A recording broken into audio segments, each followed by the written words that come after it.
الحمد لله رب العالمين والعاقبة للمتقين ولا عدوان إلا على الظالمين وأشهد أن لا إله إلا الله وحده لا شريك له وأشهد أن محمدًا عبده ورسوله صلى الله عليه وعلى آله وأصحابه وسلم تسليماً كثيراً. أما بعد، فمعاشر الإخوة الفضلاء، معنا هذه الليلة هذا الكتاب المبارك للإمام المجدد الشيخ محمد بن عبد الوهاب رحمه الله تعالى، كتابه الموسوم بالثلاثة أصول، ومعنا شرح الشيخ العلامة محمد بن صالح العثيمين رحمه الله تعالى رحمة واسعة. Donc mes chers frères, on est toujours dans l'explication de ce livre de Cheikh Mohammed bin Abdul Wahhab rahimahullah ta'ala, les trois principes fondamentaux, avec l'explication de Cheikh al-Allama Mohammed bin Salih al-Uthaymin rahimahullah ta'ala rahmatan wasi'a. فبعدما بين الشيخ رحمه الله تعالى الأمور الأربعة الواجبة على كل مسلم ومسلمة، بعد ذلك قال رحمه الله تعالى: اعلم رحمك الله أنه يجب على كل مسلم ومسلمة تعلم ثلاث هذه المسائل والعمل بهن. الأولى أن الله خلقنا ورزقنا ولم يتركنا هملا، بل أرسل إلينا رسولا، فمن أطاعه دخل الجنة ومن عصاه دخل النار. والدليل قوله تعالى: إنا أرسلنا إليكم رسولا شاهدا عليكم كما أرسلنا إلى فرعون رسولا فعصى فرعون الرسول فأخذناه أخذا وبيلا. Après cela, Cheikh rahimahullah ta'ala dit: sache qu'Allah te fasse miséricorde, qu'il est du devoir de tout musulman et musulmane d'apprendre trois choses et de les mettre en pratique. La première, c'est le fait qu'Allah Azza wa Jal nous a créés, qu'il nous a accordé subsistance, qu'il ne nous a pas laissé sans but.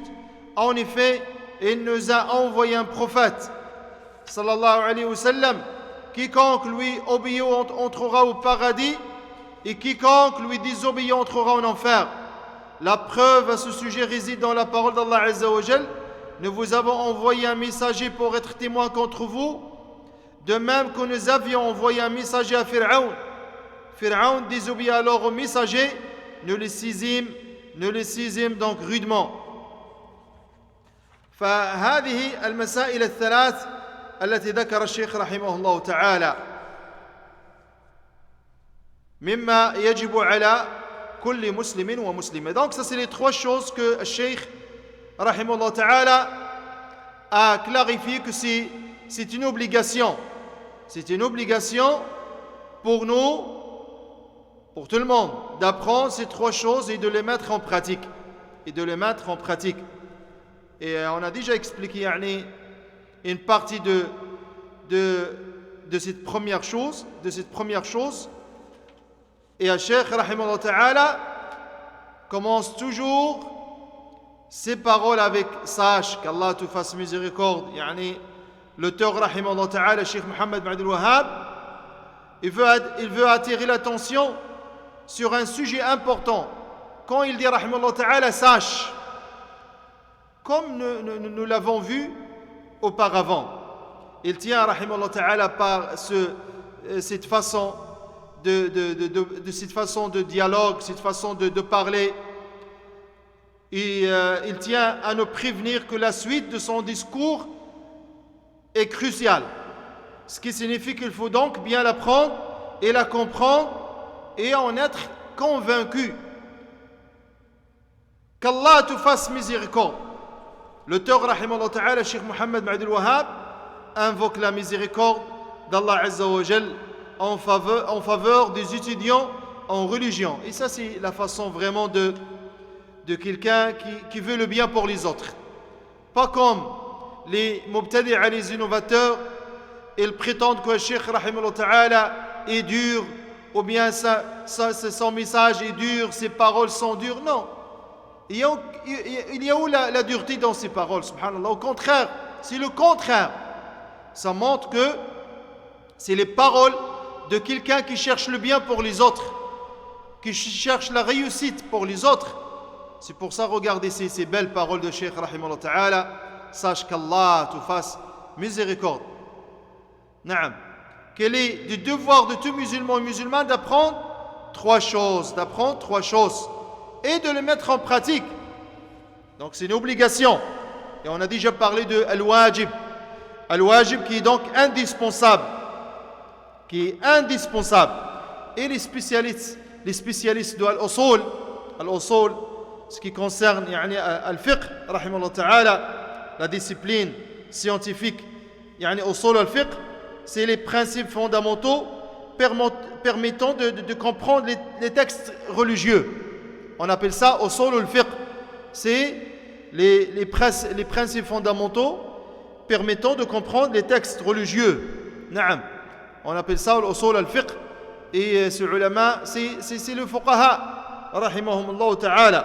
Alors, les spécialistes al-fuqaha, ces fuqaha qui sont spécialistes dans l'usul, définissent al-wajib, ce qui est obligatoire, comme suit: tout acte qui rapporte une récompense en le faisant et un péché en le délaissant. C'est ça le wajib. L'obligation, c'est ça. C'est tout acte qui rapporte une récompense quand on le fait, et quand on ne le fait pas, ça nous rapporte un péché. En le faisant pas, c'est un péché. C'est ça al-wajib. Naam. Et le Cheikh rahimahullah ta'ala, donc, qu'il nous l'a imposé rahimahullah ta'ala. Wajib, c'est trois choses. Pourquoi? Et le Cheikh, comme on a déjà parlé de ça rahimahullah ta'ala, il a rien inventé de lui-même. Il ne nous a pas amené une chose nouvelle, un discours nouvel, une religion nouvelle, comme ils prétendent les Sofiya et les Shia et tous les ennemis de Tawhid et de la Sunna, les ennemis de Cheikh rahimahullah ta'ala. Au contraire, Cheikh rahimahullah ta'ala, toujours, il nous amène les textes du Coran, les textes de la Sunna de notre prophète sallallahu alayhi wa sallam qui font autorité en la matière. Naam. Qu'il incombe, c'est obligatoire à tout musulman et à toute musulmane. Chaque musulman, homme, femme, tout le monde a le devoir de se pencher sur ces questions que le Cheikh nous a expliquées ici, rahimahullah ta'ala. Et c'est ça, la règle. Quand le Cheikh il dit que, rahimahullah ta'ala, c'est une obligation pour nous tous. La règle générale, que les hommes et les femmes sont soumis aux mêmes obligations.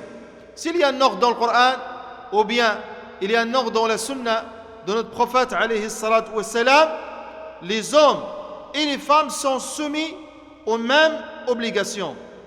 Sauf les exceptions, sauf si un texte vient spécifier qu'une obligation concerne uniquement les hommes ou bien concerne uniquement les femmes.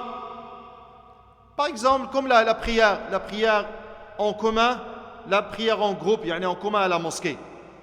Les textes dans la sunna de notre prophète alayhi salam montrent clairement que c'est obligatoire pour les hommes, pas pour les femmes. La prière de vendredi, naam, et ainsi de suite. Le djihad, par exemple. Il y a des adorations que c'est juste, c'est spécifique aux hommes, pas pour les femmes. Et ça, c'est des exceptions. Sinon, en règle générale, les hommes et les femmes sont soumis aux mêmes obligations. Il n'y a pas de différence. Sauf dans les exceptions où il y a des textes qui montrent l'exception entre les hommes et la femme. Qala, la première, c'est le fait qu'Allah nous a crié Jalla wa ala. Naam. Et on a déjà parlé des preuves concernant le fait qu'Allah nous a crié, subhanahu wa ta'ala, les preuves textuelles et les preuves rationnelles. Les preuves textuelles, alhamdulillah, elles sont nombreuses dans le Coran. وَلَقَدْ خَلَقْنَاكُمْ ثُمَّ صَوَّرْنَاكُمْ. Nous vous avons créé, puis nous vous avons donné une forme. Et les autres versets, les nombreux versets dans le Coran, aussi les versets dans la Sunna de notre prophète sallallahu alayhi wa sallam. Donc la création, ça revient à Allah Jalla wa Ala. C'est lui qui nous a créé Jalla wa Ala subhanahu wa ta'ala. Comme Allah Azza wa Jalla dit, ont-ils été créés à partir de rien ou sont-ils eux les créateurs? Les ulama, rahmatullahi ta'ala, par rapport à ce verset, on dit que il y a trois divisions. Il y a trois choses qu'on peut tirer de ce verset. Soit c'est eux les créateurs, et ça c'est impossible parce qu'il n'y a personne qui est capable de créer soi-même. Ça c'est impossible parce que avant qu'il existe, il était où? Il était dans le néant. Il était dans le néant. Donc l'être humain n'a pas pu se créer lui-même. Car avant qu'il n'existait, il n'était que néant. Et le néant n'est rien. Ce qui n'est rien ne peut rien créer. Am humul khaliqun. Où sont-ils eux les créateurs?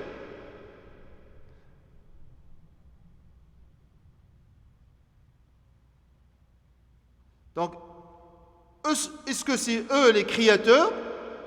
Naam, ça c'est, comme on vient de dire, c'est impossible. Ou bien ont-ils été créés à partir de rien? Et ce qui est rien ne peut rien créer. C'est ça ce qu'on est en train de dire.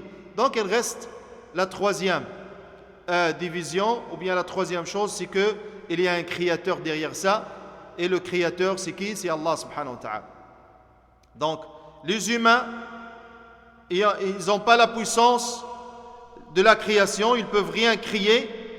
La création, ça revient à Allah Azza wa Jalla subhanahu wa ta'ala, donc ce n'est pas eux les créateurs.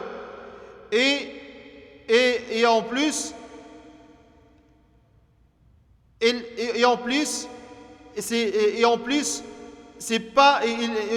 n'était pas créé de rien. Il n'était pas créé de rien, car le néant n'est rien. Et ce qui n'est rien ne peut rien créer. Donc il reste la troisième. Et la troisième chose, c'est que c'est Allah subhanahu wa ta'ala qui nous a créé, Jalla wa ala subhanahu wa ta'ala. Alors premièrement, Allah nous a créé Jalla wa ala. Et les preuves de ça, ils sont nombreux, alhamdulillah. Les textes sont lillahi alhamd, sont nombreuses, qui montrent clairement que le créateur c'est Allah Jalla wa ala. Il nous a accordé subsistance. Il nous a accordé subsistance. Il pourvoit à nos besoins Jalla wa ala. Nous avons besoin pour vivre de nourriture, de boissons, de vêtements, d'un toit. Donc, son savoir infini, Allah dans son savoir infini, Allah Jalla wa ala subhanahu wa ta'ala a mis à notre disposition tout ce qu'il y a dans les cieux et la terre pour assurer notre survie. Donc ces besoins, pourquoi Allah Azza wa Jalla nous a donné tout ce qu'on a besoin comme subsistance, nous a accordé Jalla wa ala ce qu'on a besoin dans cette dunya, parce que ces besoins vont nous aider également à rendre le culte au Seigneur, chose pour laquelle Allah nous a créé Jalla wa ala. Je n'ai créé les djinns et les hommes que pour qu'ils m'adorent. Donc c'est la sagesse derrière la création, puisque Allah Jalla wa ala, il nous a créé pour l'adoration. Il ne nous a pas laissé sans subsistance, subhanahu wa ta'ala. Il nous a donné tout ce qu'on a besoin dans cette dunya, comme vêtements, nourriture, boissons, vêtements, toit.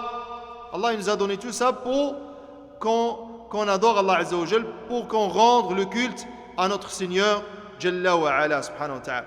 Qala, il ne nous a pas laissé sans but. Il ne nous a pas créé en vain. Hamala, lam yatrukna hamala. Allah khalaqana wa razaqana wa lam yatrukna hamala. Allah Azza wa Jal ma tarakana hamala Jalla wa ala. Il ne nous a pas créé en vain subhanahu wa ta'ala. Il ne nous a pas laissé sans but, sans objectif Jalla wa ala. Au contraire, Allah Azza wa Jal subhanahu wa ta'ala, il y a une sagesse infinie se cache derrière notre existence. Il ne nous a pas juste créé, nous a donné nourriture, puis après on va profiter de ça sans savoir la sagesse derrière la création.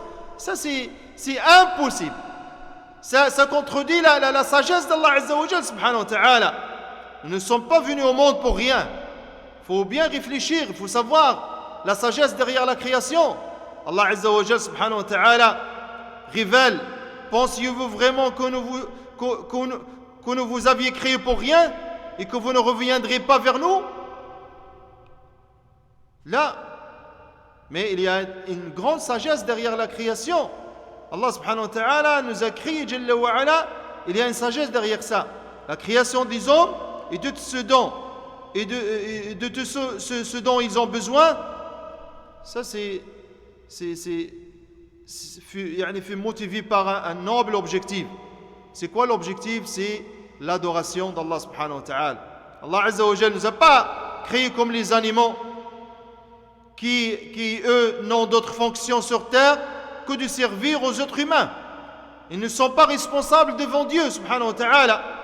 Donc la fonction de fils de Adam, c'est quoi la fonction des hommes sur la terre? Leur fonction, c'est l'adoration. Leur fonction, c'est beaucoup plus noble que les animaux, que la fonction des animaux. Comme dans le verset: je n'ai créé les djinns et les hommes pour qu'ils m'adorent, que pour qu'ils m'adorent. Je n'attends d'eux ni subsistance ni nourriture. C'est Allah qui pourvoit aux besoins et qui détient la force innombrable. Donc, la vie sur terre n'est pas une fin en soi. Nous ne sommes pas ici uniquement pour nous amuser, comme il y a beaucoup de personnes, ils passent leur journée, leur nuit, juste en s'amusant, en mangeant, et après ils dorment, ils mangent, ils s'amusent. Non, c'est pas, Allah ne nous a pas créés uniquement pour ça, Jalla wa ala, pour nous amuser, manger, dormir et en profiter avant de mourir. La vie, c'est un champ dont la récolte aura lieu dans l'au-delà, dans l'akhirah. C'est un marché dans lequel l'homme fait la transaction de son âme. Et après la mort, il est ressuscité. Pourquoi il est ressuscité? Justement pour ça, pour rendre des comptes et rétribuer pour ses actes. Tout le monde, les hommes et les djinns, après leur mort, ils vont être ressuscités pour rendre les comptes et rétribuer pour ses actes. Il faut se préparer pour ce jour. Il faut savoir qu'Allah Azza wa Jalla ne nous a pas créé en vain, subhanahu wa ta'ala. Il ne nous a pas créé son objectif, son but. Au contraire, Allah Azza wa Jalla nous a créé, nous a donné subsistance. Il y a une sagesse derrière ça. C'est quoi la sagesse? C'est l'adoration. Pour qu'on rende le culte à Allah subhanahu wa ta'ala, celui qui mérite l'adoration, Jalla wa ala. Naam. Donc il ne nous a pas laissé son but. En effet, il nous a envoyé un prophète. Il nous a envoyé un prophète, Muhammad sallallahu alayhi wa sallam. C'est-à-dire qu'Allah Azza wa Jalla nous a envoyé à nous, à la communauté de Muhammad, un prophète qui nous récite les versets de notre Seigneur, nous purifie, nous enseigne le livre et la sagesse, de la même façon qu'il a envoyé des prophètes aux communautés qui nous ont précédés. Allah Jalla wa ala, subhanahu wa ta'ala, dit dans ce sens: وَإِن مِّنْ أُمَّةٍ إِلَّا خَلَا فِيهَا نَذِيرٌ. Il n'est pas une nation qui n'ait déjà eu un avertisseur. Il est nécessaire qu'Allah envoie des prophètes aux créatures afin que la preuve leur soit établie et qu'ils adorent Allah Azza wa Jal comme ils l'aiment, ils l'agrient, subhanahu wa ta'ala. Jalla wa ala. Donc, c'est ça l'objectif, le but de la création. C'est Allah Azza wa Jal ne nous a pas juste laissé comme ça vivre comme les animaux. Non, Allah nous a envoyé, subhanahu wa ta'ala, un messager. Il nous a envoyé un prophète, Muhammad sallallahu alayhi wa sallam. Ce Muhammad sallallahu alayhi wa sallam, il a été envoyé justement pour nous montrer comment adorer Allah Jalla wa ala. Parce que l'adoration d'Allah Azza wa Jalla n'est pas laissée à l'initiative des uns et des autres. Parce que on pense qu'il est bien de faire ceci ou cela. Il ne s'agit pas non plus de suivre aveuglement un tel et un tel. Non, c'est pas ça l'adoration d'Allah Azza wa Jalla, subhanahu wa ta'ala. C'est la raison pour laquelle Allah nous a envoyé des messagers pour nous montrer comment l'adorer. Les actes d'adoration doivent être conformes au texte, au kayfiyya. Il n'est pas permis de vouer un culte au Seigneur, ce n'est pas légiféré. C'est ça la sagesse derrière l'envoi l'avènement de notre messager Muhammad alayhi salam. Parce qu'Allah il nous a créés pour l'adoration. Comment adorer Allah? C'est pas à notre goût, c'est pas l'initiative des gens, c'est pas aux pensées des gens, aux opinions des uns et des autres, non. Allah Azza wa Jal, subhanahu wa ta'ala, il nous a pas laissé faire ce qu'on désire dans l'adoration d'Allah Azza wa Jal. Il y a des textes, il nous a envoyé un message à Muhammad alayhi salam, il nous a montré comment adorer Dieu, comment adorer Allah Azza wa Jal subhanahu wa ta'ala. Mais malgré ça, avec toutes ces preuves, alhamdulillah, dans le Coran et dans la Sunna, avec l'envoi de notre messager Muhammad alayhi salam qui nous a expliqué toutes les choses, et aussi la révélation du Coran et la révélation de la Sunna, avec toutes ces preuves, il y a des personnes qui adorent Allah Azza wa Jalla avec leur goût, à leur initiative. Ils adorent Allah Azza wa Jalla avec les opinions des hommes, les opinions des uns des autres. Ils innovent dans la religion d'Allah Azza wa Jalla. Allahu Akbar, subhanallah. Pourquoi on va innover dans la religion d'Allah Azza wa Jalla? Est-ce qu'il y a une place pour l'innovation? Est-ce que cette religion n'est pas complète? Est-ce qu'il y a encore quelque chose qui manque dans la religion d'Allah Azza wa Jalla? Est-ce que le prophète Muhammad alayhi salam, il a oublié de nous clarifier quoi que ce soit? Il a oublié alayhi salam de nous montrer et il a oublié de nous montrer comment adorer Allah. Allahu Akbar. C'est ça la parole de ces personnes. Ces gens, ils disent, c'est comme ils disent, Muhammad, il ne nous a pas montré telle chose, donc nous, on connaît mieux que Muhammad alayhi salam. Nous, on sait comment adorer Allah Jalla wa Ala. C'est pour ça qu'on a innové dans la religion, parce que on sait comment adorer Allah Azza wa Jalla mieux que Muhammad et mieux que ses compagnons. A'oudhu billah. A'oudhu billah. Voilà ce que ces personnes ils cherchent. Leurs paroles, même s'ils ne disent pas ça avec leur langue, mais leurs actes parlent de ça. Leurs actes clarifient ça clairement. Parce que pourquoi on va innover dans la religion? C'est comme cette religion, il manque quoi que ce soit. C'est comme Muhammad ne nous a pas amené une religion complète, claire, alhamdulillah, Allahu Akbar. Mais regardez les textes, mes frères. Regardez les textes qui expliquent très bien pourquoi Allah il a envoyé Muhammad alayhi salam. Il n'a pas laissé les choses à l'initiative des gens, aux pensées des gens. Au contraire, il nous a envoyé un messager. Pourquoi? Pour que personne dise quoi que ce soit dans la religion d'Allah Azza wa Jal. Pour qu'on adore Allah Azza wa Jal comme Allah le veut, Jalla wa Ala, pas comme nous on le veut. Non, il y a une sagesse derrière ça. Il faut comprendre ça, mes chers frères. Il faut comprendre que il y a une sagesse derrière l'envoi des messagers et des prophètes. L'avènement de Muhammad alayhi salam, c'est Allah, il a envoyé Muhammad justement pour nous montrer comment adorer Dieu, subhanahu wa ta'ala. Donc on ne peut pas adorer Allah comme on désire. Si on adore Allah Azza wa Jal, subhanahu wa ta'ala, comme Allah Jalla wa Ala désire, subhanahu wa ta'ala. Car ce sont eux, les prophètes, qui nous ont expliqué ce qu'Allah aime et agrée Jalla wa Ala, ce qui nous rapproche de lui, subhanahu wa ta'ala. C'est pour ça l'envoi des prophètes comme annonciateurs et avertisseurs à toute la création découle de la sagesse d'Allah Azza wa Jal. La preuve à ce sujet réside dans la parole d'Allah subhanahu wa ta'ala. Inna arsalna ilaykum rasulan shahidan alaykum kama arsalna ila fir'auna rasula fa'asa fir'aun ar-rasul fa'akhadnahu akhdan wabila.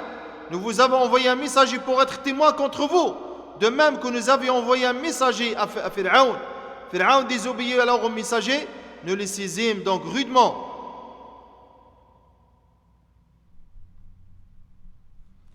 Et ça, c'est alhamdulillah, c'est clair dans la religion d'Allah Azza wa Jal, subhanahu wa ta'ala. Il faut suivre ce qu'Allah Azza wa Jal nous a ordonné, subhanahu wa ta'ala. قال الشيخ رحمه الله تعالى les versets sont les versets à ce sujet, il y a beaucoup de versets.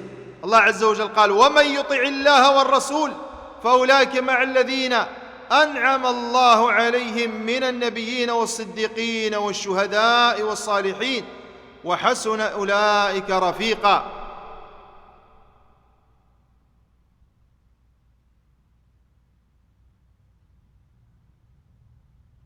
Allah a dit subhanahu wa ta'ala, traduction, quiconque obéit à Allah et aux messagers, ceux-là seront avec ceux qu'Allah a comblés de ses bienfaits, les prophètes, les véridiques, les martyrs et les vertueux. Et quelle excellente compagnie que celle-là. Allah Azza wa Jalla dit subhanahu wa ta'ala, وَمَنْ يُطِعِ اللَّهَ وَرَسُولَهُ فَقَدْ فَازَ فَوْزًا عَظِيمًا. Quiconque obéit à Allah et à son messager obtient certes une grande réussite. Les innovateurs. Où sont-ils de ces versets d'Allah subhanahu wa ta'ala? Où sont-ils de ces versets? Ati'u Allah wa Rasoul la'allakum turhamoun. Et obéissez à Allah et au messager afin qu'il vous soit fait miséricorde. Où sont-ils de ces versets qui se trouvent dans le Coran? Ces nombreux versets qui se trouvent dans le Coran qui montrent clairement l'obéissance à Muhammad sallallahu alayhi wa sallam. قال الشيخ رحمه الله, et quiconque lui désobéit قال رحمه الله تعالى, quiconque lui obéit entrera au paradis, et quiconque lui désobéit entrera en enfer. La preuve à ce sujet réside dans la parole d'Allah Azza wa Jalla. On a déjà cité le verset dans Surat Al-Muzzammil.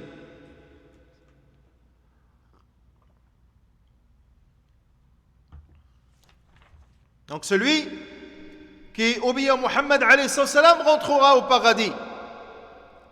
Et le prophète sallallahu alayhi wa sallam, le messager d'Allah sallallahu alayhi wa sallam, a dit alayhi salatu wa salam, toute ma communauté entrera au paradis, sauf ceux qui le refusent.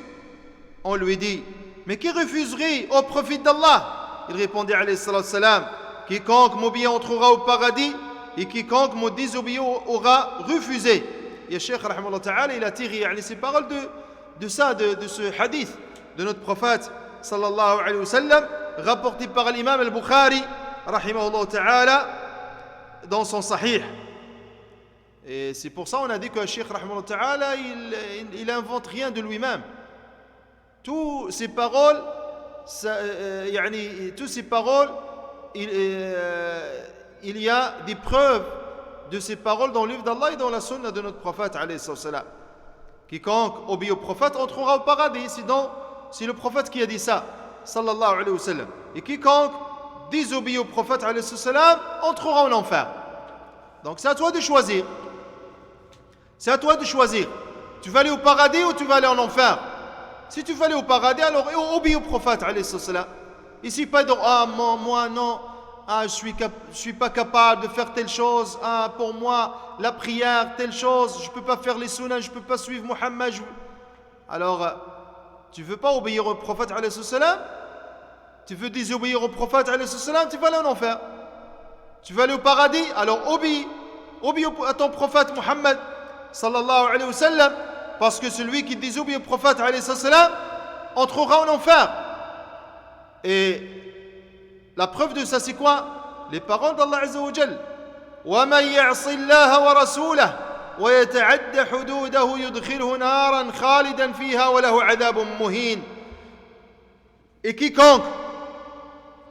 quiconque désobéit à Allah et à son messager et transgresse ses ordres, il le fera entrer au feu pour demeurer éternellement, et celui-là aura un châtiment avilissant. De même, وَمَنْ يَعْصِ اللَّهَ وَرَسُولَهُ فَقَدْ ضَلَّ ضَلَالًا مُبِينًا. Et quiconque désobéit à Allah et à son messager s'est égaré certes d'un égarement évident. Et enfin, وَمَنْ يَعْصِ اللَّهَ وَرَسُولَهُ فَإِنَّ لَهُ نَارَ جَهَنَّمَ خَالِدِينَ فِيهَا أَبَدًا. Et quiconque désobéit à Allah et à son messager aura pour récompense le feu de l'enfer où il demeurera éternellement. Il y a aussi le hadith précédent du prophète alayhi salam, et quiconque me désobéit aura refusé. Celui qui désobéit au prophète alayhi salam, il cherche l'enfer. Nas'alullah al-afiyah. Donc on n'a pas le choix. On n'a pas le choix de suivre Muhammad alayhi salam. parce que la porte ou bien la voie de la réussite, la voie de la réussite dans la dunya et dans l'akhira, c'est dans l'obéissance de Muhammad sallallahu alayhi wa sallam. Il y a un autre hadith de notre prophète sallallahu alayhi wa sallam. Ce hadith aussi, c'est un hadith sahih, rapporté par l'imam Muslim, rahimahullah ta'ala, selon Abu Huraira, hadith connu. Selon Abu Huraira radiyallahu anhu, le prophète sallallahu alayhi wa sallam a dit: toute personne parmi les juifs et les chrétiens qui entend parler de moi et de mes enseignements puis meurt sans avoir cru en moi entrera en enfer. Donc est-ce que ça c'est pas clair? Le seul moyen d'entrer au paradis, c'est quoi? Le seul moyen, vous n'avez pas d'autre moyen. Le seul moyen d'entrer au paradis, c'est de suivre le meilleur des hommes. Et c'est ce qui va distinguer le croyant de l'infidèle. C'est le suivi de Muhammad sallallahu alayhi wa sallam. Alors il faut suivre Muhammad alayhi wa sallam. Il ne faut pas désobéir le Muhammad sallallahu alayhi wa sallam, parce que désobéir au prophète alayhi wa sallam, ça amène en enfer. Nas'alullah as-salam. Le Cheikh rahimahullah ta'ala, il a mentionné ici comme preuve la parole d'Allah azza wa jal dans surat al-Muzammil: inna arsalna ilaykum rasulan shahidan alaykum kama arsalna ila fir'auna rasula fa'asa fir'aunu ar-rasul fa'akhadnahu akhdan wabila. Nous vous avons envoyé un messager. Nous vous avons envoyé un messager pour être témoin contre vous, de même que nous avions envoyé un messager à Pharaon. Pharaon désobéit alors au messager, nous le saisîmes donc rudement. Voilà. Donc ça c'est la preuve que Cheikh rahimahullah ta'ala a mentionné ici, rahimahullah ta'ala. Et on a déjà mentionné les preuves aussi, d'autres preuves dans le Coran, et aussi la preuve dans la sunna de notre prophète sallallahu alayhi wa sallam. Et ça, ce verset dans surat al-Muzammil, il est clair. Ce verset est clair. Nas'alullah al-afiyah. La mission du prophète, a deux objectifs. Il faut savoir, ça c'est un point bénéfique à Cheikh Salih al-Fawzan, hafidallah ta'ala, parce que nous, on a l'explication de Cheikh Salih bin Uthaymin, rahmatullahi alayhi. Dans l'explication de Cheikh Salih al-Fawzan, hafidallah ta'ala, Cheikh Salih al-Fawzan a dit, rahmatullahi ta'ala, concernant la mission du prophète. Cheikh Salih al-Fawzan a dit que la mission du prophète a deux objectifs. Premièrement, établir la preuve céleste contre les hommes. Ça c'est la mission du prophète. Le premier objectif c'est quoi? C'est d'établir la preuve céleste contre les hommes. Deuxièmement, guider ceux qu'Allah azza wa jalla a choisi de mettre sur le bon chemin. Donc les messagers ne font que transmettre le message à ceux qui veulent bien l'entendre. Ils établissent la preuve céleste contre ceux qui obstinés refusent la vérité. Voilà la mission de notre prophète et de tous les prophètes. Leur mission et leur objectif, c'est deux choses: établir la preuve contre les hommes et guider ceux qu'Allah azza wa jalla a choisi, subhanahu wa ta'ala, de mettre sur le bon chemin. Alors faites des efforts à être parmi ceux qu'Allah a choisi, jalla wa ala. Il faut faire beaucoup d'efforts à être avec ceux qu'Allah a choisi, jalla wa ala, parce qu'en faisant les causes, Allah il va vous faciliter, jalla wa ala, la réussite. Il va vous faciliter, subhanahu wa ta'ala, le chemin de paradis en suivant qui? Muhammad sallallahu alayhi wa sallam. Il ne faut pas sortir de cette voie. Il ne faut jamais s'éloigner de la voie de notre prophète Muhammad alayhi sallam, ni la voie des sahaba radiyallahu anhum ajma'in. Jamais. Parce que l'égarement se trouve dans l'éloignement de la sunna de notre prophète alayhi sallam et aussi la sunna des sahaba radiyallahu anhum. Et ça, dans ce verset, dans surat al-Muzammil, c'est clair. C'est clair, la parole d'Allah Jalla wa Ala. Nous vous avons envoyé. Nous vous avons envoyé.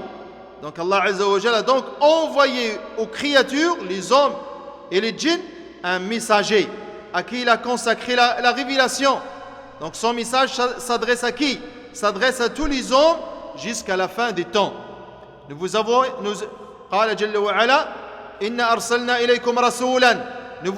envoyé un messager. Ce messager c'est qui? C'est Muhammad sallallahu alayhi wa sallam. Pour qu'il soit témoin contre vous. Pour qu'il soit témoin contre vous. Le prophète, il va être témoin contre nous quand? C'est le jour de la résurrection. Le prophète alayhi salam va témoigner. Allahu Akbar. Le prophète sallallahu alayhi wa sallam va témoigner contre les hommes devant Allah Jalla wa Ala. Et lui déclarera qu'il leur a bien transmis le message et qu'il a ainsi établi contre eux la preuve céleste, comme on a parlé que c'est parmi les objectifs, les deux objectifs de la mission de notre prophète alayhi salam, c'est d'établir les preuves célestes contre les gens, contre les hommes. Naam. Et wallahi, on est témoin que le prophète alayhi salam, sallallahu alayhi wa sallam, il a bien transmis le message. Naam. Nous tous, les musulmans, les musulmanes, on est témoins que le prophète alayhi salam, il a bien transmis le message. Et les innovateurs, avec leurs innovations, c'est comme ils témoignent que le prophète, il n'a pas transmis le message. A'oudhu billah. Les gens de la sunna, les suiveurs de Salaf as-Salih, dans leurs paroles, dans leurs actes, dans leurs croyances, c'est clair. Ils témoignent avec tous ces trois principes. Ils témoignent avec leurs paroles que le prophète a transmis le message. Et wallahi, on témoigne dans cette dunya que le prophète, il a transmis le message. Naam. Il a réalisé, alayhi salam, il nous a montré toutes les choses. Il nous a clarifié toutes les choses. Il nous a montré la croyance, at-tawhid. Il nous a montré comment adorer Allah Jalla wa Ala dans la prière, dans la zakat, le jeûne, le pèlerinage. Il nous a montré comment faire les adorations. Il nous a montré la description de chaque chose, alayhi salatu wassalam. Il nous a montré comment faire les ablutions. Il nous a montré comment faire le besoin, comment se souiller, avec quelle main, combien de pierres. Il nous a montré, alayhi salam, comment dormir, la bonne manière, pendant le sommeil.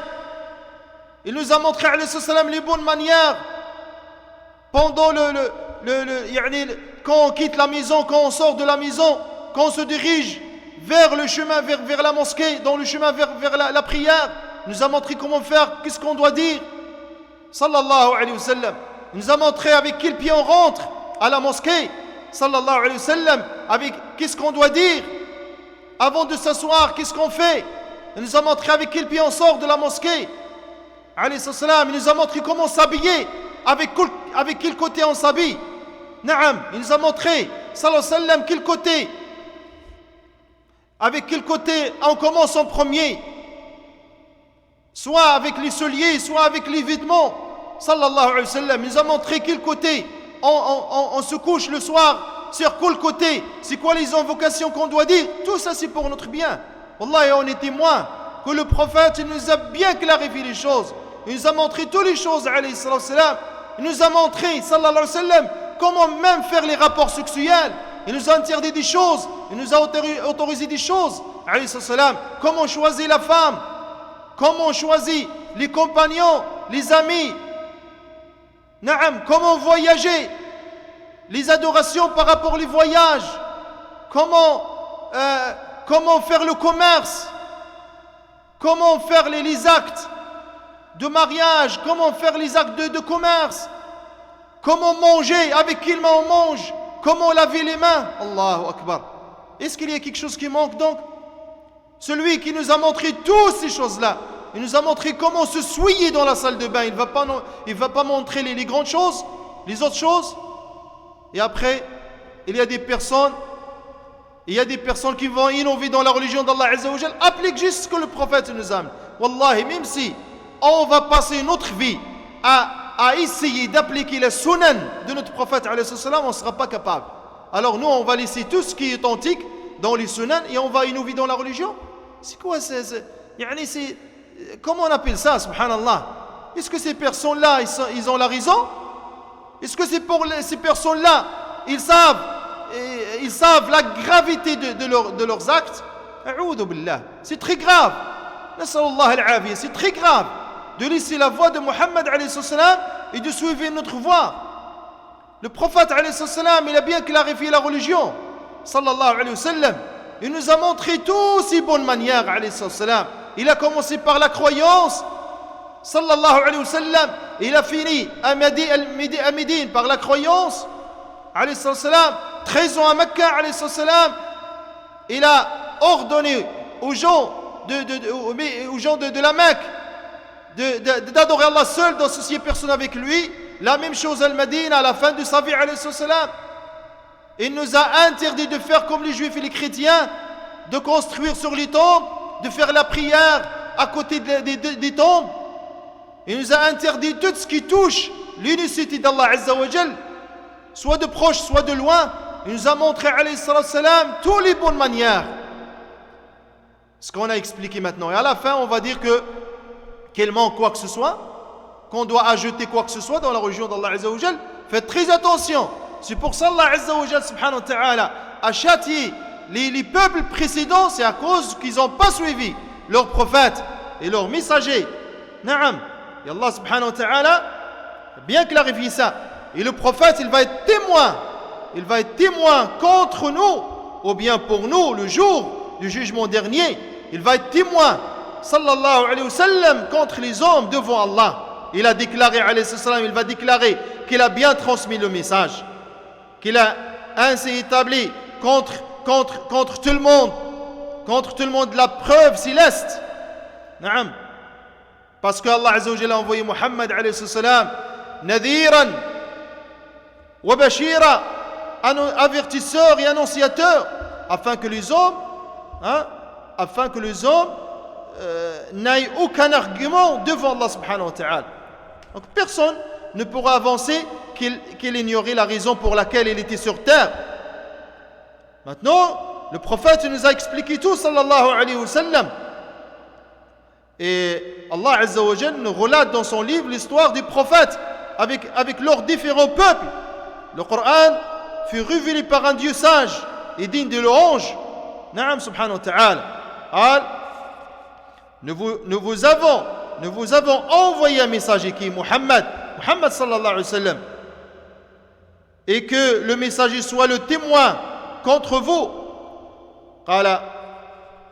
Nous vous avons envoyé un messager pour qu'il soit témoin contre vous, et que le messager soit témoin contre vous. Muhammad sera témoin donc devant Allah contre les membres de sa communauté. Il a établi la preuve céleste contre eux, alayhi salam. Il a bien transmis le message, sallallahu alayhi wa sallam. On n'a rien à dire. Il n'y a personne qui peut dire quoi que ce soit. Le prophète, il a bien transmis le message, alayhi salam. Il n'y a personne qui peut dire quoi que ce soit. Voilà les preuves. Voilà les sunan. Voilà les sunan contre nous. Est-ce que quelqu'un peut dire quoi que ce soit? Voilà les sunan. Voilà les livres de la sunna.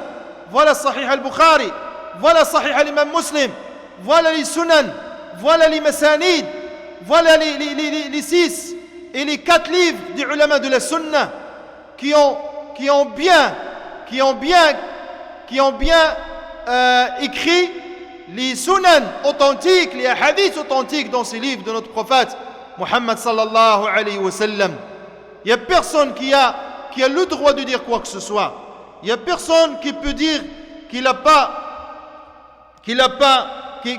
que Muhammad il nous a pas transmis le message comme il faut, sallallahu alayhi wa sallam. Naam, qu'est-ce que les innovateurs ils vont dire devant Allah Azza wa Jal subhanahu wa ta'ala? C'est grave. Leur état, ça va être très grave. Nas'alullah al-afiyah. Ils pensent qu'ils suivent Muhammad, mais ils suivent le shaitan, l'iblis. Ils suivent leur hawa, leur désir. Mais Muhammad alayhi salam, il est innocent, sallallahu alayhi wa sallam, de tous ces khurafat, de tous ces bid'a. Le prophète, il nous a bien clarifié la voie droite, sallallahu alayhi wa sallam. Naam. Qala jalla wa ala, subhanahu wa ta'ala, kama arsalna ila fir'auna rasula. De la même façon que nous envoyâmes un messager à Pharaon. Allah Azza wa Jal subhanahu wa ta'ala a envoyé Moussa. Moussa alayhi salam a envoyé Moussa à Pharaon, le roi d'Égypte, qui exerçait un pouvoir tyrannique sur ce sujet. Pharaon, il a revendiqué même la divinité. Il a revendiqué la divinité. Et Pharaon, était le souverain dans l'Égypte ancienne. Allah subhanahu wa ta'ala, Jalla wa ala, a dit mais quand Pharaon lui désobéit, Pharaon désobéit à Moussa alayhi salam, le Coran nous raconte cet épisode de la fin tragique que subit le premier homme d'Égypte et son peuple. Et subhanallah, si vous allez réciter, si vous allez lire le Coran, l'histoire qui se répète souvent dans le Coran, c'est quelle histoire? C'est l'histoire de Moussa avec Pharaon. Allahu Akbar. L'histoire le plus répétée dans le Coran, c'est l'histoire de Moussa avec Pharaon. C'est l'histoire de Moussa avec Pharaon. Et Allah Azza wa Jalla a envoyé Moussa pour Pharaon. Mais Pharaon était orgueilleux. Il veut pas, il a désobéi Moussa alayhi salam. Allah Jalla wa Ala dit subhanahu wa ta'ala, فعصى فرعون الرسول فأخذناه أخذا وبيلا. Mais quand Pharaon lui désobéit, ne le saisîmes violemment. Pharaon désobéit alors au messager, ne le saisîmes donc rudement, violemment. Allah Azza wa Jalla subhanahu wa ta'ala a dit ne le saisîmes, rudement, violemment. Pharaon et son armée, Allah Azza wa Jalla les a infligé un châtiment redoutable. Allahu Akbar. Subhanallah. Et voilà la fin de chaque personne. La fin de chaque personne qui désobéit au messager d'Allah subhanahu wa ta'ala. La fin de chaque personne qui désobéit au messager qu'Allah il a envoyé pour les gens comme avertisseur et comme annonciateur. Et le dernier du messager c'est Muhammad sallallahu alayhi wa sallam. Sinon on ne va pas suivre Muhammad alayhi wa sallam. Allah subhanahu wa ta'ala il peut nous châtier Jalla wa ala comme il a châtié Jalla wa ala les précédents. Allah Azza wa Jalla nous donne l'exemple pour qu'on fasse attention. Tous périr sous les eaux avant de finir en enfer. Nas'alullah as-salam. Allah Azza wa Jalla subhanahu wa ta'ala a dit que à cause de leur faute, ils périrent noyés et furent ensuite jetés dans le feu. Nas'alullah as-salam. Dans l'entremonde, al-barzakh, dans al-barzakh, ils seront châtiés par le feu. Maintenant, Pharaon et son peuple, ceux qui se sont noyés, Allah les a noyés, Jalla wa ala. Maintenant, ils sont en train de se châtier dans al-barzakh, dans la tombe. La vie de la tombe, ça s'appelle al-barzakh. La vie de la tombe, ça s'appelle al-barzakh. Allah Azza wa Jalla subhanahu wa ta'ala révèle la traduction. An-nar yu'raduna 'alayha ghuduwan wa 'ashiyya. Ils sont exposés à l'enfer matin et soir. Il s'agit de ce châtiment comme les ulama ont mentionné rahimahullah ta'ala, il s'agit du châtiment de al-barzakh. Cheikh Salih Fawzan hafidhahullah ta'ala a mentionné ça aussi dans l'explication de al-usul al-thalatha. Le châtiment d'al-barzakh c'est avant la résurrection, avant la résurrection du corps. Maintenant, Pharaon et son peuple sont exposés jour et nuit au feu jusqu'à la fin du monde. Naam. Et ça c'est une croyance de Al-Sunnah wal Jama'a. Nous on croit au châtiment de la tombe, comme on croit aux délices de la tombe. Les croyants, les monothéistes, les gens de la Sunna qui suivent Muhammad alayhi salam, ces gens-là, ils vont voir le mérite. Ils vont voir le mérite et la joie et goûter les délices. Même sont dans le barzakh, Allahu Akbar, dans la tombe, ils vont voir la joie, ils vont goûter les délices dans la tombe. Allahu Akbar. Allah Azza wa Jalla subhanahu wa ta'ala, Jalla wa ala, il va en premier les faire goûter ces délices avant de rentrer au paradis. Dans leur barzakh, dans leur tombe, ils vivent bien. Par contre, regarde ces kuffars, regarde ceux qui ont désobéi leur messager, leur prophète. Pharaon, comme Pharaon, il est châtié jour et nuit, nas'alullah al-afiyah, jusqu'à la fin du monde.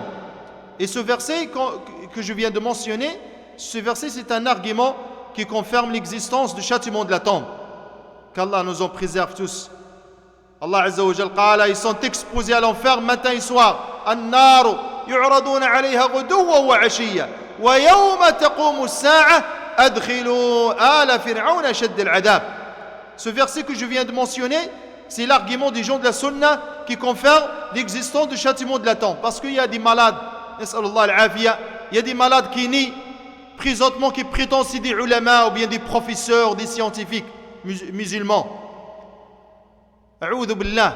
Ces malades, ces personnes, ils sont nombreux maintenant qui sortent sur nous, sur les chaînes et dans la télé, dans les maisons des musulmans, malheureusement.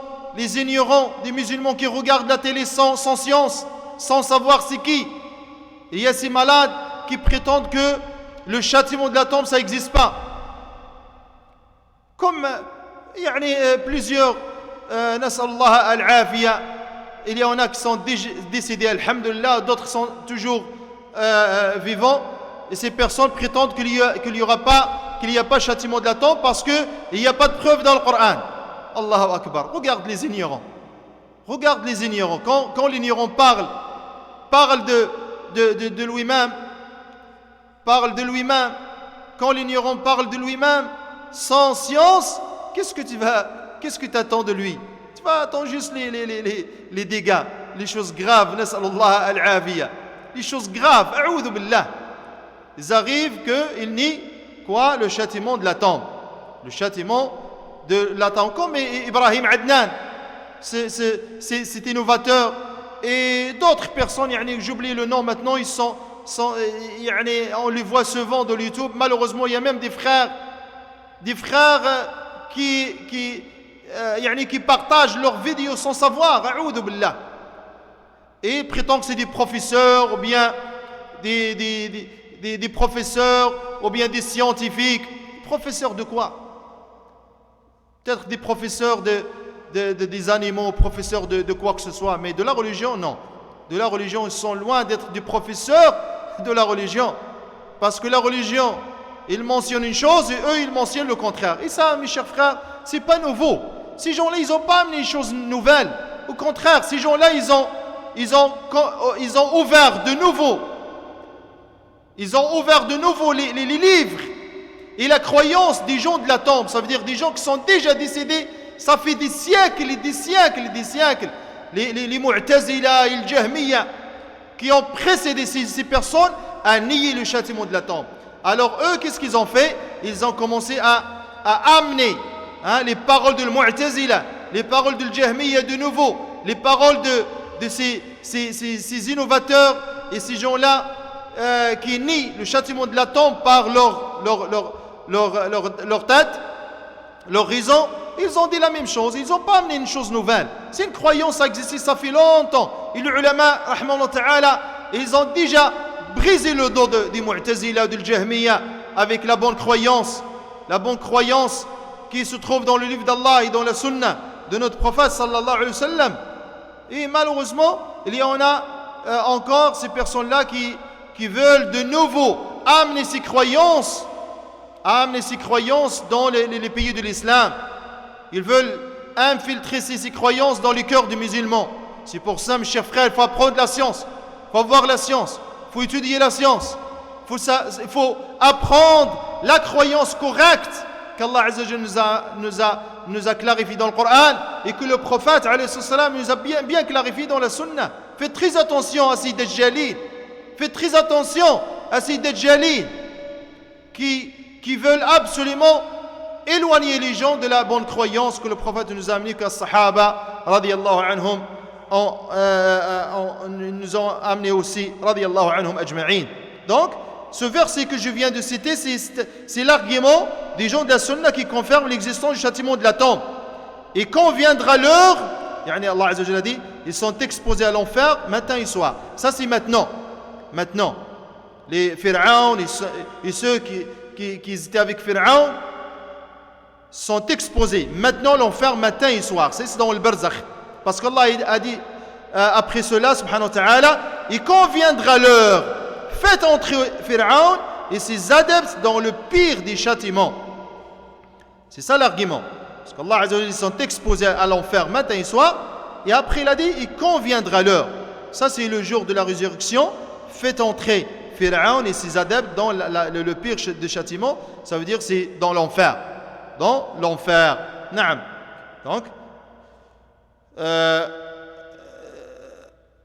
Donc, tous ceux qui désobéissent à Muhammad sallallahu alayhi wa sallam sont passibles d'un châtiment encore plus effrayant. Étant donné en effet qu'il est le meilleur des hommes, il devient encore plus grave de lui désobéir alayhi salatu wa salam. Ne le saisit violemment un châtiment d'une extrême violence. Ils sont la moindre indulgence. Tel est le châtiment de ton Seigneur. Quand il frappe une cité alors qu'il est injuste, son châtiment est douloureux et terrible. Faites très attention au châtiment d'Allah subhanahu wa ta'ala. قال الشيخ رحمه الله تعالى. Donc ça, c'est la première question que le Cheikh nous a parlé ici رحمه الله تعالى. Que Allah Azza wa Jalla nous a créé, nous a accordé subsistance, qu'il ne nous a pas laissé son but subhanahu wa ta'ala. Et il nous a envoyé un prophète. Quiconque lui obéit entrera au paradis et quiconque lui désobéit entrera en enfer.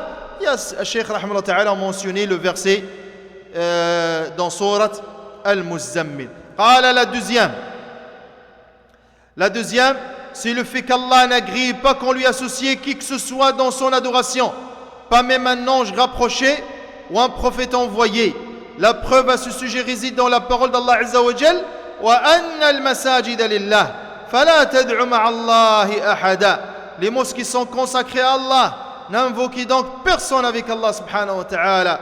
Donc ça c'est la deuxième question que Cheikh rahimahullah ta'ala la deuxième des trois choses que le Cheikh nous a parlé rahimahullah ta'ala, que c'est obligatoire pour chaque musulman et musulmane d'apprendre et de la mettre en pratique, de le mettre en pratique. نعم, de le mettre en pratique.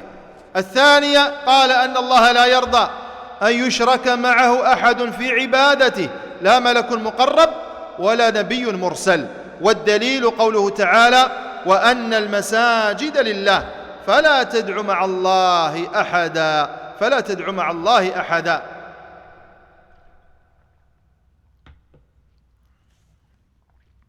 Donc la deuxième, c'est-à-dire la deuxième chose qu'il est nécessaire de savoir, et qu'Allah n'agrée pas qu'on lui associe qui que ce soit dans son adoration. En effet, Allah Jalla wa Ala, il est le seul en droit d'être adoré Jalla wa Ala. Et la preuve, et ce qu'a cité l'auteur dans la parole d'Allah Azza wa Jal: wa anna al-masajida lillah fala tad'u ma'a Allahi ahada. Les mosquées sont consacrées à Allah, n'invoquez donc personne avec Allah. Allah Azza wa Jal subhanahu wa ta'ala a donc interdit à l'être humain d'invoquer qui que ce soit avec lui.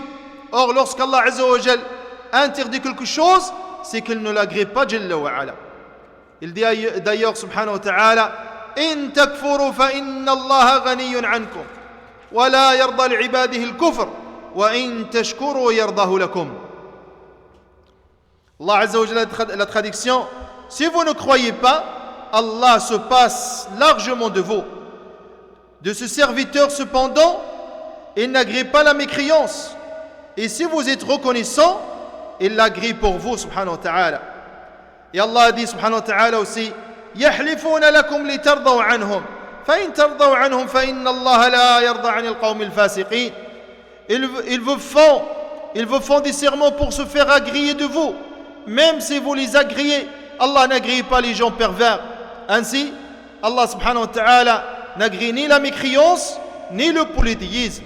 Il a d'ailleurs envoyé les prophètes et révélé les livres pour combattre justement la mécréance et le polythéisme et de mettre un terme subhanahu wa ta'ala. Allah Azza wa Jalla قال وقاتلوهم حتى لا تكون فتنة ويكون الدين كله لله. Et combattez-les jusqu'à ce qu'il ne subsiste plus de polythéisme et que la religion soit entièrement Allah Jalla wa Ala. Par conséquent, si Allah n'agrée pas la mécréance et le polythéisme il est alors du devoir du croyant de ne pas les agréer. En effet, la satisfaction de la colère du croyant doit être en conformité avec la satisfaction d'Allah et sa colère. Jalla wa ala. Voilà le tawhid. Le croyant se met donc en colère pour ce qui provoque la colère d'Allah. Et il satisfait pour ce qui satisfait Allah. En ordre, si Allah Azza wa Jalla n'agrée point la mécréance et le polythéisme. Et ne convient pas aux croyants de les agréer aussi. De plus, le polythéisme est un problème d'une gravité extrême. Comment nous on peut tolérer ou bien agréer le polythéisme? A'oudou billah. Ou bien la mécréance. A'oudou billah. Allah Azza wa Jalla dit Inna Allah la yaghfiru an yushraka bih wa yaghfiru ma duna dhalika liman yasha. Certes, Allah ne pardonne pas qu'on lui donne quelque associé. Et il pardonne Jalla wa ala qui il veut, subhanahu wa ta'ala. إنه من يشرك بالله فقد حرم الله عليه الجنة ومأواه النار وما للظالمين من أنصار. Quiconque associe à Allah d'autres divinités, Allah lui interdit le paradis et son refuge sera le feu. Et pour les injustes, il n'y a pas de secoureur. Enfin, le prophète sallallahu alayhi wa sallam a dit, comme le hadith qui a passé avec nous précédemment, ou bien non, le hadith, le prophète a dit alayhi salam, le prophète a dit alayhi salam, quiconque rencontre Allah sans rien lui associer, entrera au paradis. Et quiconque le rencontre en lui associant quoi que ce soit, entrera dans le feu. Le hadith rapporté par l'imam al-Bukhari rahimahullah ta'ala. Donc cette deuxième obligation que le Cheikh a mentionné ici rahimahullah ta'ala, ça c'est clair ce que le Cheikh rahimahullah ta'ala. Donc cette question est liée à la précédente. Qu'est-ce qu'on a dit? La première, il portait sur quoi? La première portait en effet sur l'obligation de vouer le culte à Allah Jalla wa ala et de suivre son messager Muhammad alayhi salam. La première question parle de ça. Naam. Comme le réclame l'attestation de la foi. L'attestation de la foi réclame qu'il faut l'obligation de vouer le culte à Allah Azza wa Jalla et de suivre son messager Muhammad alayhi salam. Attester qu'il n'y a d'autres dieux dignes d'être adorés en dehors d'Allah et que Muhammad est son messager. C'est ça l'explication de l'attestation de la foi. Mais la deuxième question que Cheikh rahimahullah ta'ala mentionne ici pose la question ou bien pose la condition pour que l'adoration soit acceptée. Pour que l'adoration soit acceptée, soit qu'elle soit vouée exclusivement au Tout-Puissant, toute adoration partagée avec qui que ce soit n'a aucune valeur. Sans la sincérité exclusive, l'ikhlas et l'unicité à tawhid, l'adoration ne vaut rien. L'association shirk annule cette adoration. Nasallallahu salam. Donc, le deuxième point, il est lié au premier point. Cheikh rahmallah ta'ala, le premier point, a expliqué, a apporté en effet que l'obligation de vouer le culte à Allah et de suivre Muhammad alayhi salam. Deuxième question pose sur la condition de l'acceptation de cette adoration. Si on veut qu'Allah accepte notre adoration, il faut qu'il soit basé sur le tawhid, sur le monothéisme, sur l'unicité d'Allah Azza wa Jal, sur l'ikhlas, la sincérité, et le suivi de Muhammad alayhi salam. S'il n'y a pas ça, s'il y a du shirk, alors l'adoration n'est pas acceptée. Sans le tawhid, il ne peut avoir d'adoration. De la même façon qu'il n'y a pas de prière sans les ablutions. Si quelqu'un maintenant veut faire la prière sans ablution, est-ce que c'est accepté? C'est pas accepté. La même chose, l'adoration n'est pas acceptée sans tawhid. Parce que le shirk a le même effet sur l'adoration que n'importe quel élément qui annule les ablutions. C'est la raison pour laquelle de nombreux versets joignent à l'obligation d'adorer Allah et l'interdiction de lui partager avec quiconque. Nas'alullah al-afi. Allah Azza wa Jalla قال wa'budu Allah wa la tushriku bihi shay'a. Adorer Allah sans ne rien lui associer. Ça c'est clair ou c'est pas clair? C'est clair, subhanallah, dans le Coran. Allah c'est le créateur Jalla wa Ala, c'est lui qui nous a créés. Comment il peut accepter l'association avec qui que ce soit? Comment il peut accepter Jalla wa Ala? Allah Azza wa Jalla n'accepte pas ça subhanahu wa ta'ala. C'est pour ça le Cheikh il a bien expliqué ça subhanahu wa ta'ala rahimallah. Allah n'agrée pas qu'on lui associe qui que ce soit dans son adoration. Pas même un ange rapproché ou un prophète envoyé. Naam. Allah Azza wa Jalla n'accepte pas ça subhanahu wa ta'ala. Ni un ange proche de lui, ni un prophète qu'il a honoré par la révélation. Sallallahu al-afiyah. Yani les anges proches de lui ont le plus haut rang dans les hiérarchies des anges, comme Jibril alayhi salam. Jibril, c'est le meilleur des anges. Aussi les porteurs des trônes et ceux qui sont près de lui, malgré leur proximité et leur dévotion, ils n'ont aucun droit à l'adoration. Ne pouvons dire la même chose pour les cercles des prophètes. Les prophètes, comptant Muhammad alayhi salam, Isa, Nuh, Ibrahim, les meilleures créatures parmi les anges et les hommes, n'ont aucune part dans la divinité. C'est Allah qui mérite Jalla wa Ala subhanahu wa ta'ala l'adoration. C'est un droit Allah Azza wa Jalla subhanahu wa ta'ala. C'est lui qui mérite l'adoration, c'est Allah Jalla wa Ala. C'est lui qui mérite l'adoration. C'est pour ça le Cheikh rahimahullah ta'ala dit wa anna al-masajida lillah fala tad'u ma'a Allahi ahada. Les mosquées sont les maisons d'Allah. Les mosquées sont les maisons d'Allah subhanahu wa ta'ala.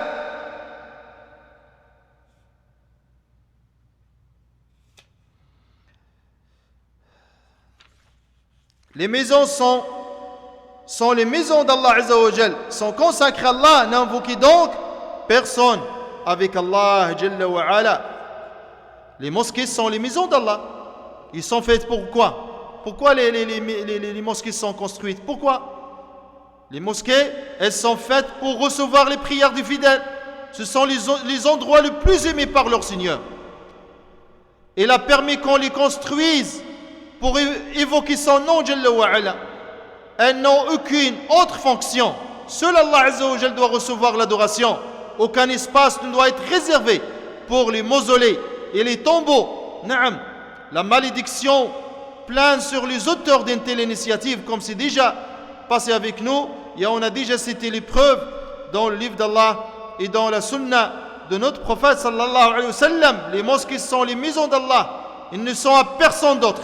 Ils sont le lieu où les fidèles se rencontrent et se regroupent. Il serait déplorable qu'ils soient confrontés à des pratiques païennes et des innovations qui auraient sur eux une mauvaise influence. Nas'alullah al-afiyah, comme on voit maintenant.